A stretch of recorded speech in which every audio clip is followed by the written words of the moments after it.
Hello everyone, my name is Lily Murphy, and today I will be presenting on the reduction of Medicare spending under the federal budget. So, healthcare costs, specifically those spent on Medicare, have continued to greatly increase over time, partially due to an aging and more medically needy population. It is expected that Medicare spending will increase to over $1.7 trillion by 2030. To prevent this steep increase in federal spending, how can the government decrease spending on the Medicare program? Some background.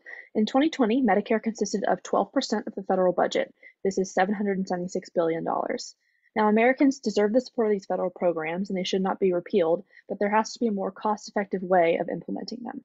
So by limiting healthcare costs throughout the nation, this will decrease Medicare spending. And then for each of my options I'll present, here's a little background. Fee-for-service is something that requires each item in an inpatient hospital stay to be labeled and um, charged for individually. Medicare currently bundles some services for inpatient hospital stays that are provided by a single individual or organization. This is a range of payments that go towards one procedure and are processed separately. And then next is the Hospital Readmission Reduction Program. This was enacted in 2013 and applies to acute care hospitals. It basically means that hospitals with readmission rates that exceed the national average are penalized by a reduction in payments across all of their Medicare admissions. So this would be not just for the readmission rates issues that are higher, but everything that Medicare pays for. And then last is differing costs. So Medicare pays higher rates for the same service at outpatient departments than those at physician offices, in not just in one location, but in all locations across the United States. My criteria first is cost, which is a decrease in spending on the federal budget of Medicare over the next 10 years. And second is political feasibility. So this is essentially just support or the viability of a policy being successful and enacted into law. My first option is bundled payments. As I mentioned before, fee-for-service is common under Medicare, but we are looking to move more towards a bundle for more services than are previously covered. This would go across inpatient stays and those 90 days after acute care. It would bundle all services in one procedure. So currently, all the appointments before are charged in one thing, and then the hospital stay has a bunch of different charges, and the post-surgery charges, they're all listed separately, but this would put all of them together for a variation of surgeries.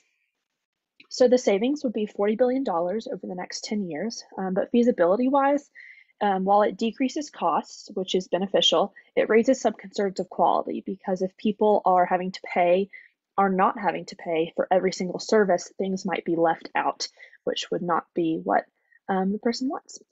This also more negatively impacts rural hospitals.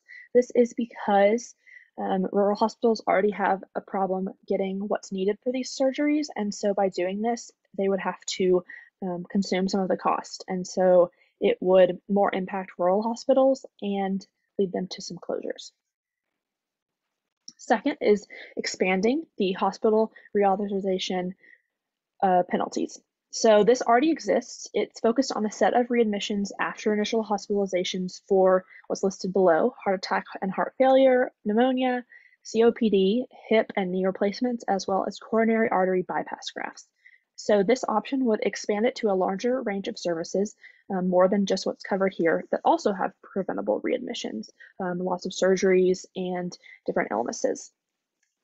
This is proven to benefit low-income populations most of all and drive health costs down, obviously, because if you get sick and then are released and then readmitted, you're going to pay more. So it's best to take care of the issue while you're in the hospital and not have to come back. So the savings would add up to $10 billion over the next 10 years. And feasibility-wise, it's difficult because this is already in effect and penalties already exist. So trying to expand this and go back into the bill and edit again would be a lot of difficulty. My third option is site-neutral payments. So what this would do is equalize payments for the same services across different sites, from inpatient hospital to outpatient to emergency care, across the United States as well.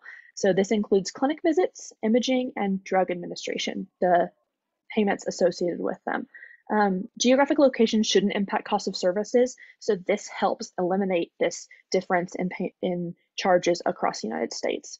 And the savings are $150 billion over the next 10 years. Political feasibility wise, this is supported by MedPAC, which is a political action committee that actually works with hospitals and doctors and politics. So it combines the two and it's supported.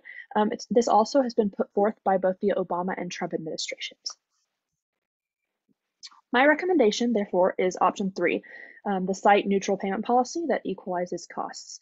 This is the greatest cost reduction at $150 billion and has the highest political feasibility as it's supported by MedPAC, has bipartisan support, and has been put forward by different administrations.